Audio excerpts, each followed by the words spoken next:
Hey, my name is Ethan Myers and I'm 24 years old. I live alone in a small, two-bedroom house on the edge of Southtown, Connecticut. A town so quiet you can hear the river murmur when the wind shifts just right. The house used to belong to my grandfather. He left to me when he passed 4 years ago, right after I dropped out of community college, and realized I wasn't cut out for lecture halls or student loans. It's nothing special, faded blue siding, a porch that acts like it's complaining, and a kitchen where the linoleum curls at the corners. But it's mine, paid off, with the last of Grandpa's savings. And that's more than most people my age can say. I make a living doing whatever needs fixing. Plumbing, mostly leaky faucets, burst pipes, the occasional backed-up toilet in one of the old colonials downtown. On slow days, I'll swap out light fixtures for Mrs. Gladys next door, or haul junk to the dump for whoever tips in cash. It's honest work, keeps my hands busy, and my mind from wandering too far back to the things I'd rather forget. My mom lives 3 states away with her new husband. We talk on birthdays, send the occasional text.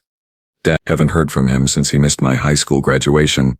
The only steady relationship I've had in years ended when my ex Jenna decided a guy with no 5-year plan wasn't worth the rent on her new apartment. She left the key on the counter and a note that said, "I need more than potential." I didn't blame her. I still have the key in a drawer somewhere next to a stack of unpaid credit card statements. I'm chipping away at $2 at a time. Most nights I come home, heat up whatever's in the fridge, and fall asleep to the sound of late night reruns. The house feels bigger when it's empty, but I've gotten used to the silence. It's predictable. Say that all changed on a Thursday in late October when the sky opened up and refused to close. I was halfway through a beer in an old episode of The Office when my phone buzzed on the coffee table. Unknown number. I almost let it go to voicemail, but the caller ID said, Southtown Towers penthouse. Fancy building, new construction. The kind of place where residents pay more for a view than I make in a month. I picked. Oh. Hello. Hi. This is Marianne Hart from 12B. I have a leak behind the sofa. It's getting worse. Can you come tonight? Her voice was calm, clipped, like someone used to giving orders and having them followed. I glanced at the clock. 9:47, out the window at the rain hammering the street.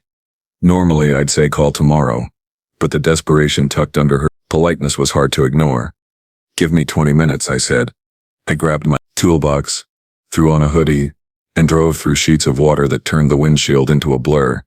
Southbound towers loomed at the end of Maple Street, all glass and steel glowing like a spaceship against the storm. Doorman waved me through without a word. I guess a guy with a toolbox and soaked sneakers doesn't look like much of a threat. The elevator ride to the 12th floor was silent except for the hum of the motor and the drip of rainwater from my hair onto the marble floor. When the door slid open, I stepped into a hallway that smelled like new paint, money. Apartment 12B was at the end, the door already cracked open. I knocked once. Plumbing, come in. Marianne Hart stood in the foyer, crossed still in the charcoal suit she'd probably worn to whatever meeting had wrecked her day. Her hair was pulled back in a severe bun, a few strands escaping like they'd given up. She was taller than I expected, maybe low heels, and even exhausted. She carried herself like someone who'd never had to ask twice for anything. Except tonight. It's behind the sofa, she said, turning without waiting for me to introduce myself. I'll stay out of your way. Followed her into the living room. The apartment was massive, open-plan floor-to-ceiling windows. A view of the river that probably cost more than my house, but it was empty in a way that went beyond furniture. No photos on the walls, no books on the shelves, no throw pillows or candles, or any of the little messes people leave when they actually live somewhere. Just a single leather sofa, a glass coffee table, and a half-empty bottle of red wine breathing beside a single glass. The leak was exactly where she said, a steady drip from the pipe that fed the radiator pooling on the hardwood. I set my toolbox down, rolled up my sleeves and got to work. She stayed on the far side of the room, perched on a bar stool at the kitchen island, staring at her phone like it might bite her. Every few minutes she swiped sigh and set it down again. I kept my head down, focused on the pipe. Silence stretched, broken only by the rain against the windows and the occasional clink of my wrench. When I tightened the last fitting, and the drip stopped, I stood up, wiped my hands on a rag and cleared my throat. All set, should hold. She looked up, eyes red-rimmed, but dry now. Thank you. Then mow you? No rush. I glanced around again. Couldn't help it.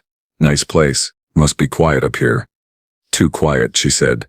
So softly, I almost missed it. Should have left then. grabbed my tools, nodded, and disappeared into the elevator. But something about the way she said it, the way the words hung in the air like they'd been waiting years to be spoken, made me linger. "You live alone?" I asked. She gave a short, bitter laugh. "As of last week, yes." Rain pounded harder against the glass. I don't know why I said it. Maybe it was The wine on her breath, or the way the apartment felt like a museum no one visited. Maybe I was just tired of my own empty rooms. Well, if it ever feels too big, you could always crash at my place. It's cramped, the porch leaks, and The neighbor's dog barks at 3:00 a.m., but at least someone talks back. I meant it as a joke, a dumb throwaway line to cut the tension. I even laughed awkward and too loud in the sterile space. She didn't laugh back, just looked at me with something I couldn't read. Then she nodded once like she was filing it away. I packed up, gave her my card in case the pipe acted up again, and left. Elevator ride down felt longer than the ride up. By the time I got home soaked and shivering, I'd already forgotten the conversation, or tried to. The next morning, I woke to the sound of knocking. It was 6:47 a.m. The rain slowed to a drizzle gray light leaking through the curtains. I stumbled to the door in boxers and an old t-shirt, expecting Mrs. Gladys with another casserole or a complaint about her garbage disposal.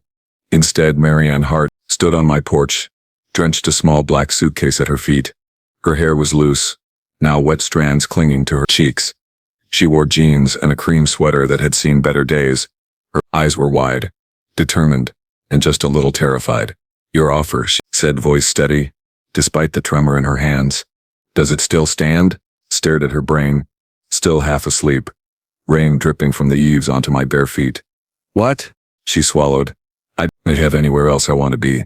I stood there in the doorway, barefoot and blinking, trying to process the sight of Marianne Hart, penthouse queen, still dripping from the rain on my sagging porch with a suitcase that probably cost more than my truck. The morning air smelled like wet leaves and coffee from somewhere down the block. She shifted her weight, the handle of the suitcase creaking under her grip. "Come in before you catch pneumonia," I muttered, stepping aside. She hesitated just for a second, then crossed the threshold. The floorboards groaned under her boots that looked like they'd never seen mud until today. I closed the door behind her and flipped on the kitchen light. The bulb flickered once, then steadied, casting a warm, uneven glow over the clutter. I suddenly wished I'd cleaned up yesterday's takeout containers. A pile of bills on the count of the sofa with its permanent dent where I slept most nights. Marianne set the suitcase down gently like she was afraid it might bruise the floor. She took in the room, the mismatched chairs, the ancient radiator hissing in the corner, the single-framed photo of Grandpa and me at the lake. I was 12. Her gaze lingered on the photo longer than the rest. "I can pay rent," she said, pulling an envelope from her coat pocket. 3 weeks cash, that's all I need. Quiet, a place to think. I rubbed the back of my neck, still half convinced this was a dream. "You don't have to, I insist." She placed the envelope on the counter. 5 crisp hundreds, more than I made in a good week.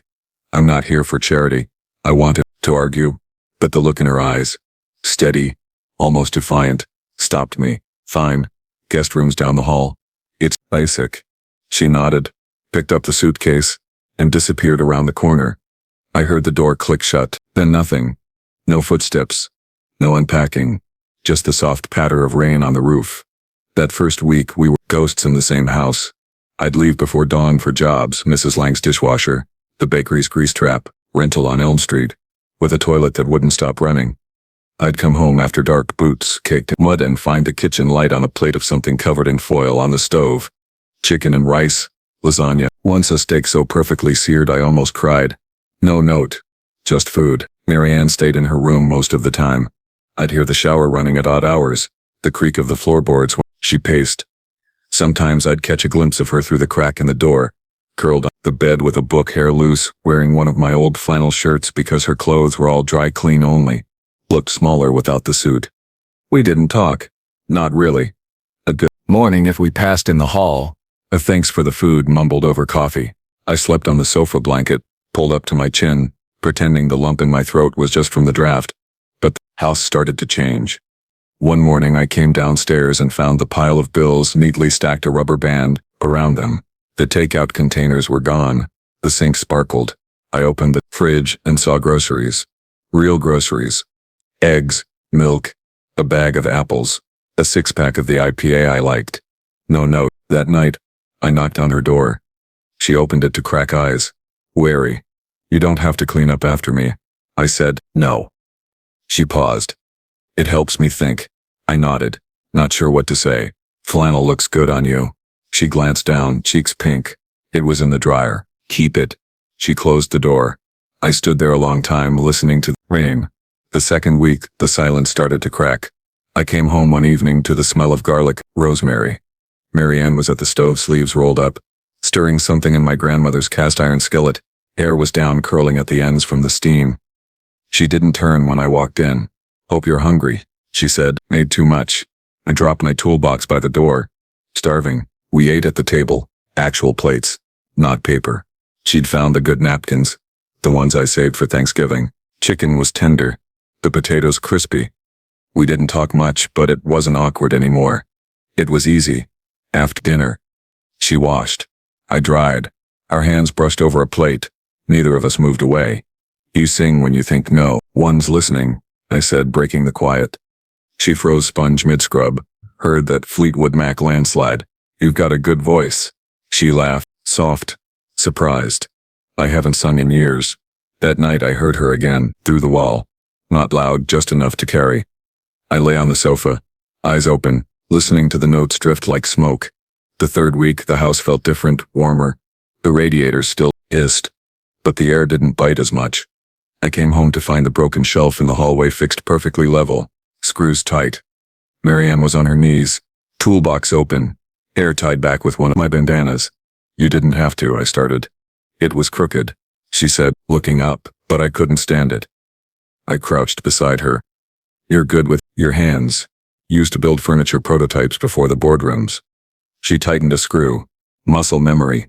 Watched her work. The way her brow furrowed in concentration. The way her fingers moved with precision. She was the woman from the penthouse anymore. She was here. That night, I knocked on her door again. She opened it fully this time, leaning against the frame. Why do you really come here? I asked. You could have gone anywhere. A hotel? A friend? She looked at me for a long moment. Because you were kind without knowing my resume. You didn't ask. I used to be. I swallowed. And who are you now? She smiled, small, real, still figuring that out. Nodded. Take your time. She closed the door. I stood there, heart thumping against my ribs like it wanted out.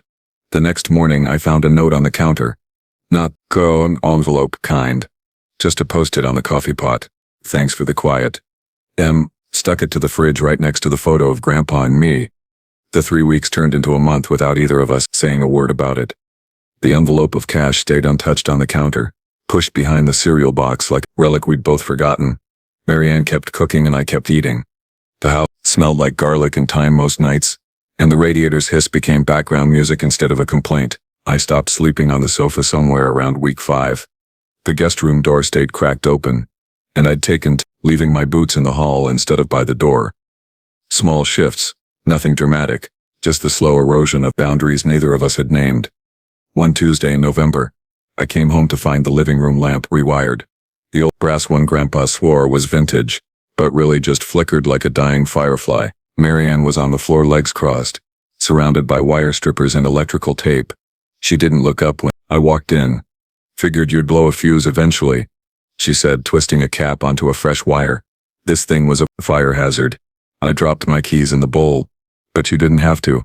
I want to. She clicked the lamp on. Steady, warm light filled the room. Better. Stood there watching her pack the tools away with the same precision she used to stir sauce. Her hands were stained with copper dust, nails, short and clean. She'd stopped wearing the diamond studs sometime in October. Now her ears bare small gold hoops catching the light when she moved. That night, we ate shepherd's pie and watched Before Sunrise on the ancient DVD player I'd salvaged from a curb pickup.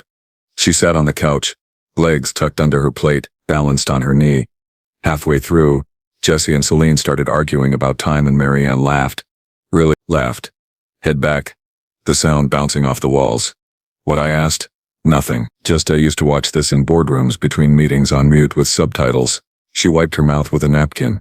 Never thought I'd eat pie off a paper plate while doing it. I grinned. Welcome. The other side. She looked at me, then something soft in her eyes. It's not so bad. The next morning, I found the hallway rug re-entered, the one that had been crooked since I moved in. She'd even vacuumed the edges. I didn't say anything, just poured her coffee before I left for a job in the next town over. The habits piled up like snow against the windows. She started leaving, the bathroom door open when she showered, steam curling into the hall, the faint scent of her lavender soap mixing with the pine cleaner I used on the floors. I'd catch myself pausing outside listening to the water, then shake my head and keep moving. She left her books on the coffee table, design magazines, a dog-eared copy of The Architecture of Happiness, a novel with a cracked spine. I left my work gloves on the radiator to dry. She moved them to the hook by the door without comment. One Saturday, the ceiling fan in the kitchen gave up. It sputtered, wobbled, then stopped dead mid-spin. I was on a ladder with a screwdriver when she walked in, arms full of grocery bags. Need a hand? Asked. Hold the ladder. She set the bags down, kicked off her shoes, braced the aluminum frame. Her hands were steady fingers, cool against the metal. I unscrewed the motor housing, dust raining down like dirty snow. You know, she said, looking up at me. I once fired a VP for missing a deadline on a fan prototype. Cost us 6 figures. I snorted. Hope this one's cheaper. Smiled. Definitely. We got it running again in 20 minutes. She handed me tools without being asked. Anticipated every reach. When the blades whirred to life, she clapped once, sharp, delighted, climbed down and our shoulders brushed. Neither of us moved away. That night she cooked real redo. 40 minutes of stirring arborio rice white wine from a bottle she'd found in the back of my pantry. 8 at the table candles. She dug out of a drawer, flickering between us. The fan spun lazily overhead, pushing warm air in slow circles. She told me about her ex-husband. Not the whole story. Pieces. How he'd proposed in a restaurant with a string quartet. How he'd stopped looking at her during board meetings. How the last time they spoke, he'd said, "You're not the woman I married," like it was her fault she changed. I told her about Jenna. The note. The key. The way I'd sat on the porch after she left, staring at the empty driveway until the sun came up. We didn't cry, we didn't hug. We just sat there, the fan humming, the candles burning lower. Later we walked down to the river.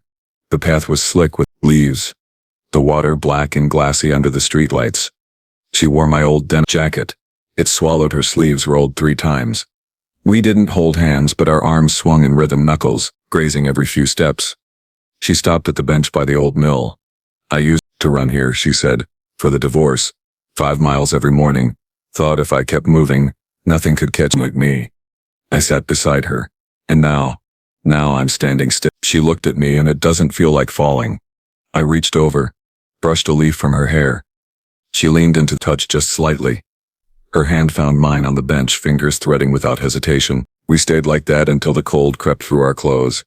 Back home, she made cocoa. Real cocoa. Milk. Chocolate. Pinch of chili.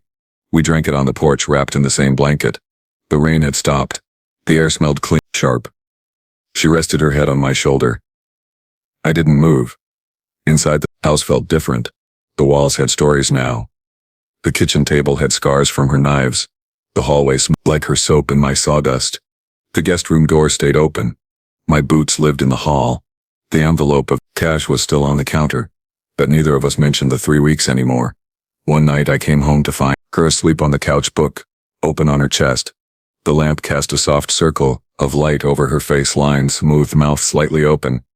I stood there longer than I should have, watching rise and fall of her breathing. Then I grabbed the throw from the armchair, draped it over her, and turned off the light. She stirred. "Ethan, go back to sleep." She didn't. Sat up, hair mussed, eyes heavy. "Stay." I hesitated, then sat on the opposite end of the couch. She scooted close, her head on my thigh like it was the most natural thing. I rested my hand on her shoulder, thumb tracing the edge of the flannel. We didn't speak. The fan spun overhead. The house settled around us. Somewhere between the cocoa and the quiet, the corners of the house stopped, feeling like mine alone. They felt like ours. By the time December rolled in, the town had started to notice. Southtown's gossip traveled faster than the river after a thaw, and a woman like Marianne, tall, polished, driving a silver Audi that looked out of place on my gravel driveway, didn't go unseen. Mrs. Gladys cornered me at the mailbox one morning, her curler still in despite the hour. "That's your girlfriend, Ethan, the one with the fancy car." I fumbled with the junk mail. Just a friend renting the spare room. She raised eyebrow so high it nearly touched her hairline. Friends don't cook dinner every night and fix your porch light, muttered something about plumbing discounts, and escaped inside. Marianne was at the kitchen table, laptop open, typing furiously. She looked up when I slammed the door harder than intended. Everything okay, neighbors? I said, dropping the mail. They think you're my sugar mama. She laughed short, surprised. Let them. Keeps the Jehovah's Witnesses away. But the questions kept coming. At the hardware store, Mr. Patel asked if I was settling down. At the diner, the waitress slipped an extra pancake onto my plate and winked. For the lady at home, I stopped correcting them. It was easier than explaining something I didn't have words for. Marianne didn't seem to care. She started wearing my hoodies to the grocery store, hair in a messy bun. No makeup. She waved at Mrs. Gladys like they were old pals. She even helped Mr. Patel carry mulch to his truck one afternoon. Sleeves rolled dirt under her nails. The town didn't know what to make of her, but they liked her anyway. Inside the house, the lines blurred further. Her toothbrush lived next to mine. Her coat hung on the hook by the door. The guest room bed stayed but she hadn't slept in it for weeks. We didn't talk about it. We just moved like planets adjusting orbit without noticing the gravity. Then the call came. It was a Tuesday, gray and cold. I was under the sink at the bakery, elbow deep in grease, when my phone buzzed in my pocket. I ignored it. It buzzed again and again. When I finally crawled out, hands black, there were 7 missed calls from an unknown number in a voicemail. I played it on speaker, wiping my hands on a rag. Ms. Hart, this is Victor Lang from the board. We need to discuss your resignation. The shareholders are concerned. Your absence is affecting morale. We're prepared to offer you your old position, full authority, increased equity, but we need you back in the city now. Call me. I stared at the phone. Marianne was in the living room, curled on the couch with a book she hadn't heard. That night, she didn't cook. She paced instead, phoned, her ear voice, low and sharp. I caught fragments, image optics, liability. When she hung up, she stood at the window staring at the river like it might give her answers. They want me back, she said finally. Tomorrow. Emergency meeting. I nodded, throat tight. What do you want? She didn't answer. Just turned off the light. Went to bed. My bed, but she faced the wall. She was gone before I woke up, spent the day on autopilot. Fixed a boiler in a basement that smelled like mold. Replaced a faucet for a couple who argued over the color. Drove home with the radio off, the silence louder than the engine. The house was dark when I got there. No lights. No smell of garlic. Just the radiator hissing like it was mocking me. I sat on the porch steps, smoked a cigarette I didn't want, and waited. The clock ticked past midnight.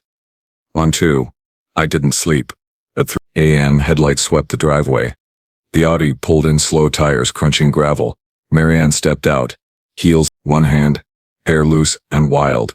She looked exhausted, like she'd aged a year and a day. I stood. How'd it go? She dropped her shoes by the door. They offered me everything. Corner office.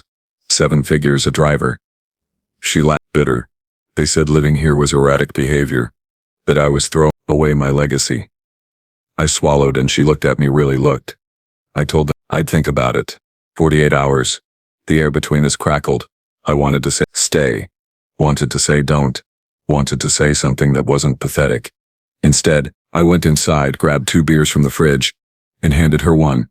We drank on the porch, the cold biting through our clothes. She leaned against the railing, bottle dangling from her fingers. I think success was a scoreboard, she said. Titles, stock prices, applause. She took a sip. No, I think it's this. She gestured at the dark house. River me, but I don't know how to be this person full time. I nodded. You don't have to decide tonight. She turned to me, eyes wet, but steady. If I leave, will you hate me? Set my beer down. I'll hate the quiet. She laughed, a broken sound. I'll miss the way you leave your boots in the hall and the coffee you make too strong and the way you hum when you think no one's listening. I stepped closer. Then stay. She shook her head. It's not that simple. We stood there inches apart. Space between us heavier than the river. She reached out, touched my cheek, thumb, brushing the stubble fingers cool. She dropped her hand. I need to pack, she said. I helped, folded her sweaters, zipped her suitcase, carried it to the door. Every movement felt like a countdown.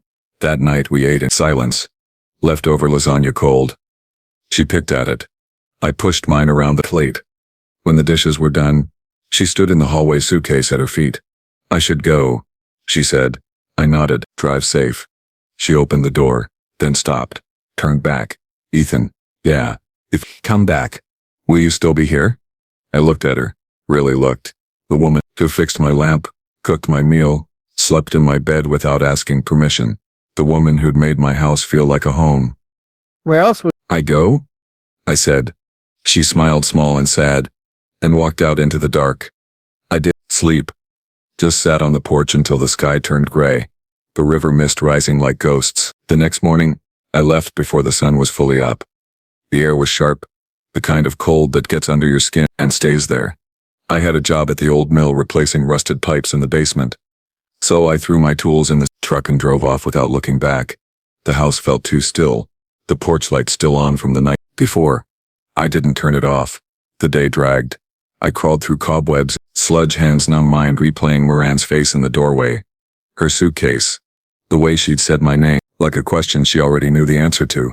By noon, I'd snapped at the foreman for nothing. By 3, I dropped wrench in a puddle, and didn't bother fishing it out. I got home just after 6. The sky was the color of wet slate, river turning brown and fast. The Audi wasn't in the driveway, the porch light was off. I sat in the truck for a long minute, keys in my hand, staring at the empty space where her car should have been. Then I went inside. The house smelled like nothing. No garlic, no coffee, no lavender. The envelope of cash was gone from the counter. The post-it with her handwriting, "Thanks for the quiet," was still on the fridge, but the corner had curled. I opened the fridge out of habit. Her apples were still there, starting to brown. The IPA was gone. I walked down the hall. The guest room door was open. The bed made corners tight like a hotel. Her books were gone. The flannel shirt she'd worn was folded on the chair, sleeves neat. I picked it up, held it to my face. It smelled like her soap and my detergent. I set it back down. The kitchen table had a note, not a post-it. A full sheet, folded once. Ethan, I took the 6 a.m. train. The board meeting's at 9. Don't know what I'll say yet. Thank you for the porch light. Mim. I read it 3 times. Then I folded it, put it in my pocket, and went to the porch. Sat on the steps where we'd drunk cocoa. The river was loud tonight, rushing over rocks like it had somewhere to be. I didn't cry. I didn't pace. I just sat there, hands in my lap, watching the dark. The cold crept in, but I didn't move. Hours passed. Maybe. The street lights buzzed. A dog barked down the block. I thought about the first night she'd cooked, how she'd burned the garlic, and laughed like it was the best mistake she'd ever made. I thought about the way she'd fixed the fan, the way her hands had moved like they knew exactly what they were doing. I thought about the night she'd fallen asleep on my thigh, her breathing soft against my jeans. I thought about the space she'd left. Not just in the house, in me. Must have dozed off because the next thing I knew, the porch light flickered on. I blinked, squinted. The Audi was back, parked crooked like she'd pulled in too fast. The driver's door opened. Mary stepped out. No heels, no suit, just jeans, my old denim jacket hair, loose and wild. She had a paper bag in one hand, a key in the other. She looked at me, eyes red but clear.